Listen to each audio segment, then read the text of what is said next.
Olá, tudo bem, pessoal?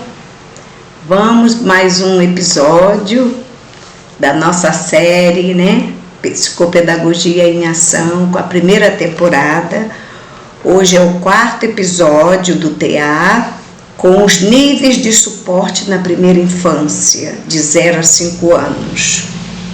Então, quais são, ou qual é o nosso objetivo, né? Explicar esse nível na primeira infância, o que significa e sua importância para o planejamento das intervenções, né? Então, hoje nós temos que trabalhar como procedem esses níveis, não é? Então, os níveis de suporte indicam a intensidade de ajuda que a criança com TA precisa para lidar com as dificuldades em comunicação, interação social e comportamento.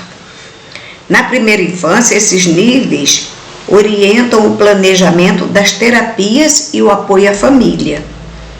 Então, quais são os níveis de suporte? Nós temos o leve, o moderado e o intenso, segundo o DSM-5, que é o Código da Saúde, né? Exemplos de comportamento e necessidade de cada nível na infância, importância de um olhar individualizado e flexível, pois o nível pode variar com o tempo.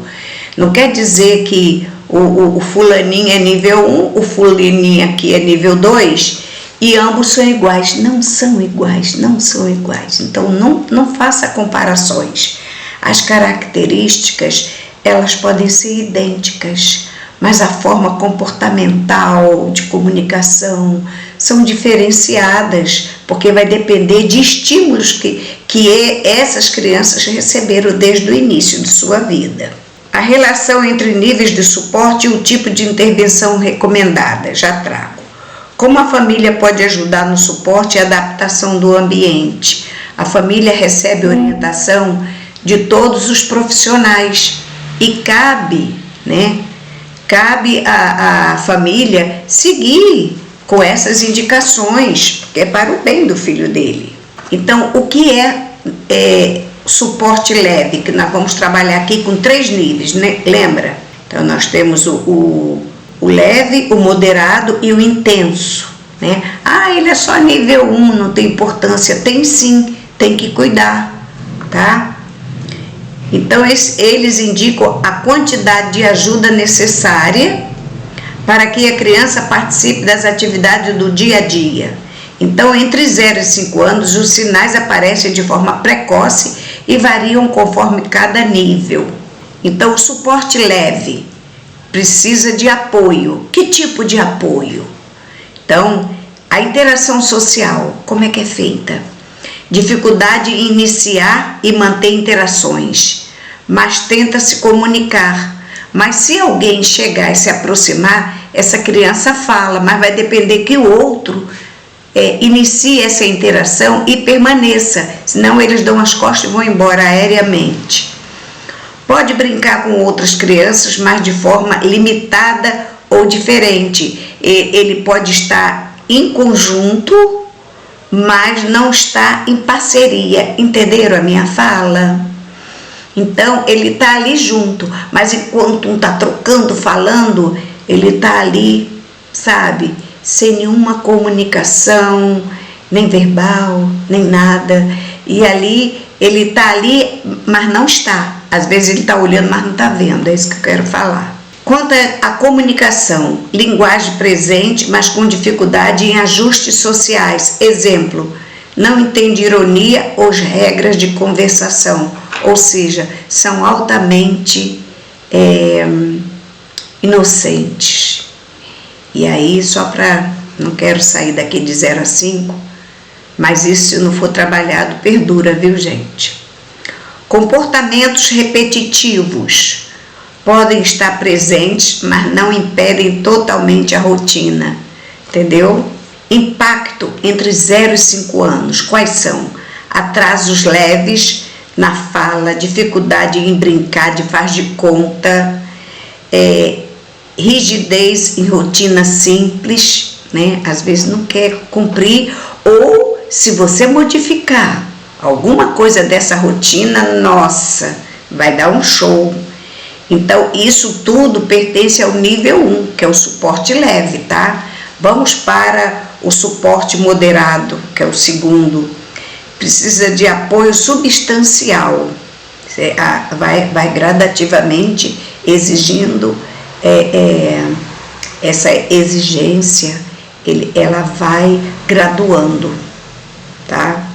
Como é que é na interação social? Interesse reduzido em interações, participa apenas quando muito estimulado. Brincadeiras geralmente solitárias ou repetitivas, aquilo que eu falei. Não se adequa, é como se, o exemplo que eu quero dar, ele não pode sair da zona de conforto. Eles ficam altamente desconfortáveis quando você modifica a rotina deles. Comunicação, linguagem limitadas ou pouco funcional, dificuldade em manter diálogos, realmente. Você vai, tá, não. Estereotipias motoras e resistência significativa à mudança de rotina. Vocês sabem essa parte motora de balançar as mãos, né? Balançar os pés, perna e, né? Tá? Então, quando quando as mães tentam tirá-los da rotina, modificar, é terrível para eles, não façam isso. Coloca as coisinhas dele tudo no mesmo lugar, tá? Eles até, às vezes, eles gostam que só quer usar aquela cor. A seletividade, né? Eu aqui vou trazer uma nutricionista para falar sobre seletividade alimentar. Mas a seletividade deles não é só alimentar não, tá, gente?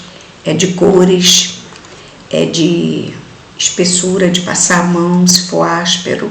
Tem uma série de coisas. Não é essa seletividade, não é só alimentar. Não é mesmo. Então, esse suporte moderado, né, precisa de um apoio com maior rigor, digamos assim. Então, o impacto entre 0 e 5 anos pode ter atraso mais evidente na fala. Geralmente, essas crianças aqui, a fala vem com 4, 5 anos, nesse nível 2, tá? Dificuldade em brincar de forma simbólica, não consegue dramatizar, pegar uma cadeira e dizer que é um ônibus, que é um carro. Necessita suporte para atividades diárias simples, como alimentação, higiene, demoram muito a ter autonomia para se cuidar, para se limpar, uma série de questões. Vamos para o nível 3, suporte intenso. Precisa de apoio muito substancial, e um é apoio substancial, o outro aqui foi acrescido da palavra muito, bastante. Né? Na interação social, pouco ou nenhum interesse por outras pessoas. Por quê? Tem muita dificuldade nessa interação social. Dificuldade em responder ao próprio nome ou manter contato visual. O contato visual é outra questão. Então, quando você pega um TA nessa faixa etária e começa em muitas festas, isso aí, nossa, eles ficam, vocês não imaginam o que vocês fazem. Evitem, né? Estou levando para ele se acostumar. É uma tortura para eles, viu? Comunicação, linguagem muito limitada ou ausente, porque tem uns que são, tem os não verbais e tem outros quase não verbais. Pode depender de comunicação alternativa, gestos, figuras, dispositivos, quer dizer, tudo que é para falar, ali, né? Gesticula o tempo todo. Comportamento repetitivos, estereotipias, né? Motoras marcantes, significantes, apego extremo a rotinas rígidas, todo dia a mesma coisa, todo dia a mesma coisa. Se você dá um exemplo, pega esse caneco aqui para ele beber água, e aí esse caneco tá sujo, trata de lavar, que ele não quer outro caneco não, tá? Eles entram no estresse, você não tem noção. Quer dizer, tem sim, né? Quem tem o filho com TA, tem sim. O professor que tem também tem. Eu estou falando dos profissionais que não lidaram com essa condição ainda, né? E o impacto entre 3 e 5 anos, né? 0 a 5 anos, né? 3 não, 0 a 5 anos. Grande dependência de cuidadores para atividades básicas. Então, alguém que contrata uma pessoa em casa, essa pessoa só vai cuidar, porque para fazer uma coisa tem que repetir várias vezes até cumprir. Por isso que eu já falei que nas escolas o governo botou que é obrigatório a escola pública ter mediadores. E na rede particular, os pais pagam um mediador, pagam um salário mínimo, tá? Então, dificuldades acentuadas de adaptação a novos ambientes. Mudá-los de escola, não façam isso. Alto risco de crises de choro ou irritabilidade diante de mudanças, porque eles ficam num desconforto, é um desconforto emocional muito grande, porque a cabeça deles, não sei se vocês já observaram, tem uns que ficam assim, ó. Quando fica assim, já é um estado de crise, tá? Então, aqui tem um quadro comparativo, né? Nível de suporte, comunicação, interação social. Então, tem o leve 1, tem o moderado 2 e tem o intenso, que é 3. Então, deixa eu ver mais aqui o que eu tenho para trazer. A relação, né? A relação entre os níveis de suporte e as intervenções. Como se faz essa relação? O nível 1, que é de suporte leve, né? Perfil, linguagem funcional presente, mas com dificuldades sociais. Mas quando o outro busca, eles vão, tá? Comportamentos repetitivos discretos, é aqueles que ficam assim balançando o pé, mas se alguém perceber, eles param. Aí param de perceber, aí eles voltam de novo, tá? Intervenções recomendadas, terapia fonoaudiológica para desenvolver a fala, né? Refinamento da comunicação social, pragmática da linguagem. Intervenções comportamentais, quer dizer, hoje nós temos o ABA, né? Eu até me especializei, fiz esse curso do ABA, mas confesso que eu aplico pouco. ABA, Denver. Então tem esse PRT, foco em habilidades sociais e flexibilidade de comportamentos. Então, se um psicopedagogo atuar trabalhando, também vai ajudar o trabalho da fonoaudióloga. Aí tem o terapeuta ocupacional, que é a integração sensorial, adaptação a diferentes ambientes. Estimulação precoce em grupo, favorece a socialização, tá? Mas favorece, mas digamos assim, é uma socialização forçada sim, tá? Nível 2, o de suporte moderado, o perfil, linguagem limitada ou pouco funcional, dificuldade de manter interações sociais e grande resistência a mudanças, aquilo que eu falei, não mude a rotina, não mude a rotina.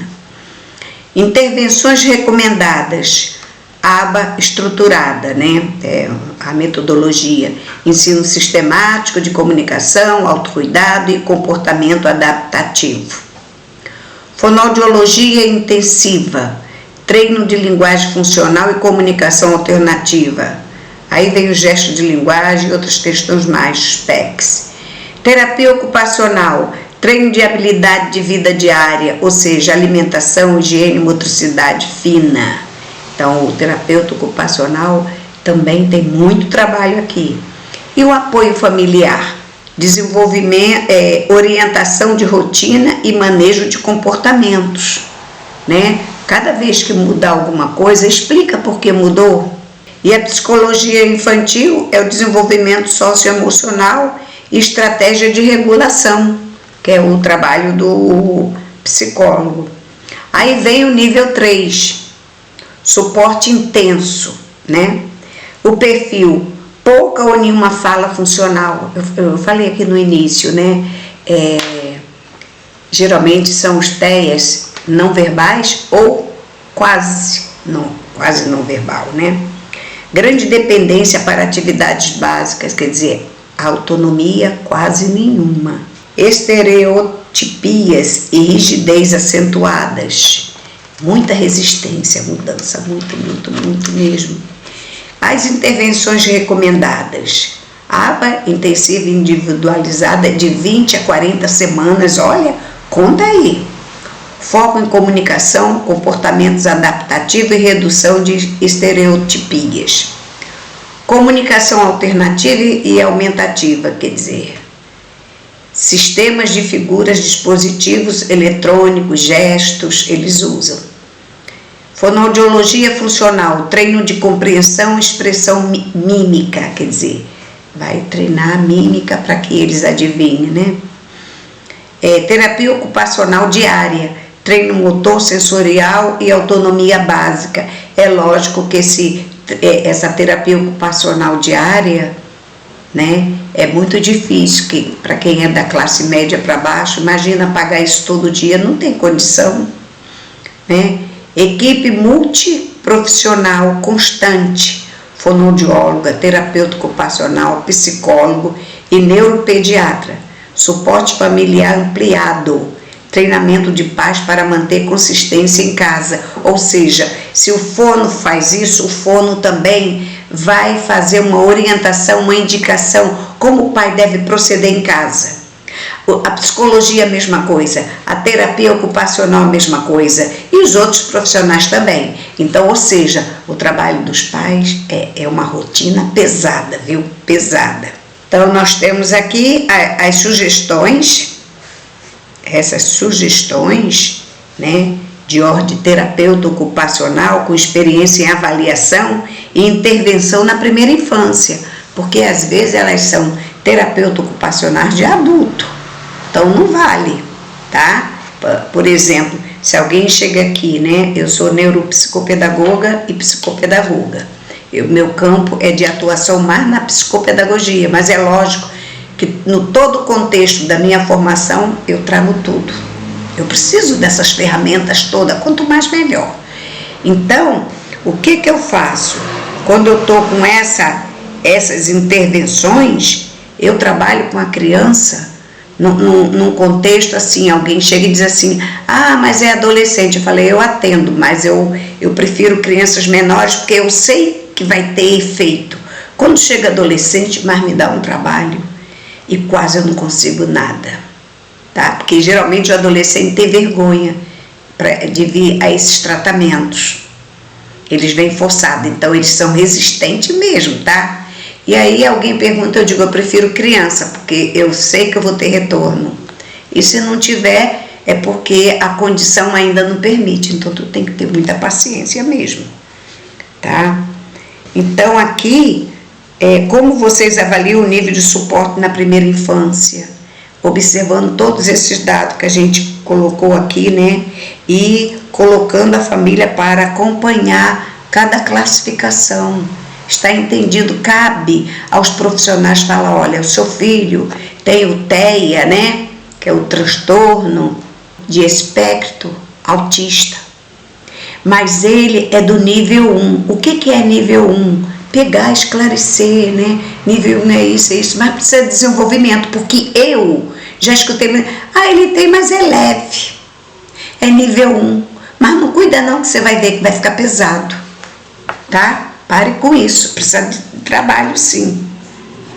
Então, a indicação de leitura, guia para as famílias sobre TA na primeira infância, o Ministério da Saúde tem. Vocês podem baixar, ler isso, entendeu?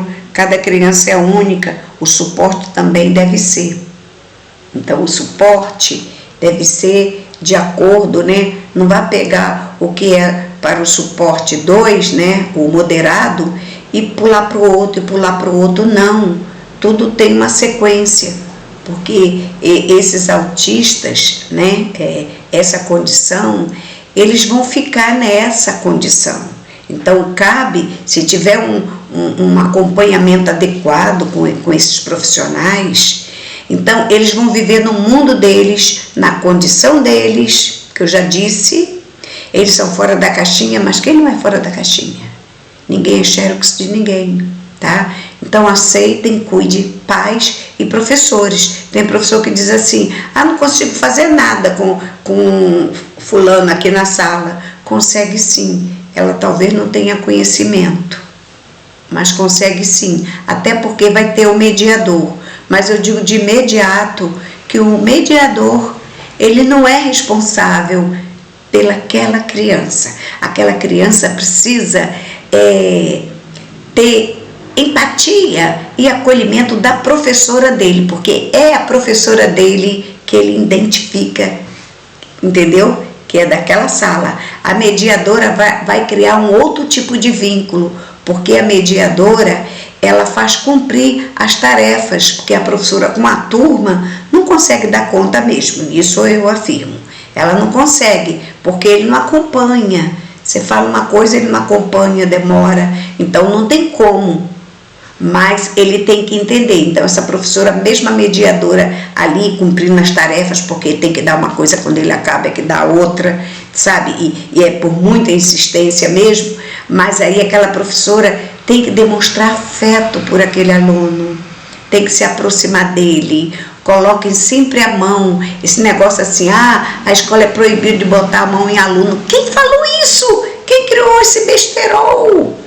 Gente, até nós adultos, que somos emocionalmente dependentes de afetos, não venha dizer para mim que não é, porque é mentira, entendeu? Então, até nós, até eu, num grau elevado de estudo, quando o professor se aproximava de mim, né? Isso já com meus 60 anos lá, que eu fui fazer um estudo lá fora, e ali o professor se aproximava de mim, né? Com a linguagem dele, que não era português, né? Batia assim e fazia assim, se eu já tinha acabado. Eu me sentia bem quando ele se aproximava de mim. Eu fui professora de muitos alunos, 51 anos de carreira, não é mole não, né? E ali, o tempo todo, né? Eu sempre toquei nos meus alunos. No curso preparatório, eu tocava. E eu via assim, quando eu tocava, eles... Sabe, e a professora gosta de mim. Sabe aquela besteira, alguma coisa ficou para trás e talvez ali eu desmanchasse aquele nó. Então, o meu olhar de psicopedagoga, né? Desmanchasse aquele nó ali. E aí eu ia, legal, hein? Acerta isso lá, que tu tá dentro do concurso, né? E os outros que eu formei, mesmo que fizessem errado, eu elogiava para que crescesse. Ó, tá ótimo, mas aqui você precisa mudar aqui. Só com aquela atenção, a pessoa já se sente feliz. Então, qualquer criança, em qualquer condição, ela quer carinho, ela quer aceitação, ela quer empatia, ela quer acolhimento. É só isto. Entendeu? Os pais ficam assim, porque alguém tem preconceito com meu filho porque é dessa condição. Não ligue, porque criança não tem preconceito. O preconceito são dos pais, vem de casa. Eu vivi essas praias todas, né? Os preconceitos vêm de lá. Então eu, na qualidade de diretora, botava para quebrar na reunião, botava todo mundo com a cara no chão. Porque um belo dia eu sempre aceitei crianças em qualquer condição. Não era lei ainda não, mas eu aceitava. Eu aceitava porque se eu tivesse um filho eu ia jogar fora, eu ia querer que alguém aceitasse, não é? Então eu sempre me coloquei no lugar do outro. Então eu tive autista, eu tive TDAH de montão, eu tive TEA, eu tive criança cega, eu tive criança com PC. Dava muito trabalho? Bastante. Eu tinha esse conhecimento que eu tenho hoje? Eu só tinha 29 anos, 30 anos. Eu já tinha escola. Então, eu não tinha esse conhecimento que eu tenho hoje, que o mundo era fechado, não era essa tecnologia maravilhosa. Então, gente, não se preocupem com a condição dos seus filhos, se preocupem em ajudá-los. O que os outros falam são os outros, que não pagam suas contas, que não alimentam e não te ajudam em nada. E acredite, as crianças não são preconceituosas, são os pais, tá? São os pais. Então, por hoje é só. Até o próximo encontro. Fique com Deus e coloque o mínimo, né? Se fez sentido para você, indique para outra pessoa, compartilhe, faça esse canal crescer, tá? Eu tenho imenso prazer em trazer essas questões, esse pequeno, né, essa pequena contribuição, tá? Fiquem na paz.